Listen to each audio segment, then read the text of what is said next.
うじゃん。そうだよね。風早くんはみんなのものだよ。一緒一緒ストップリなんなんだここ息苦しい人間の社会あの可愛い笑い声絶対嘘やん。来ちゃったごめんねこんな時間に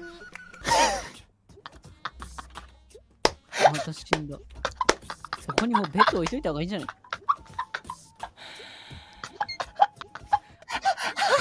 俺と相性悪いこの建物本当に。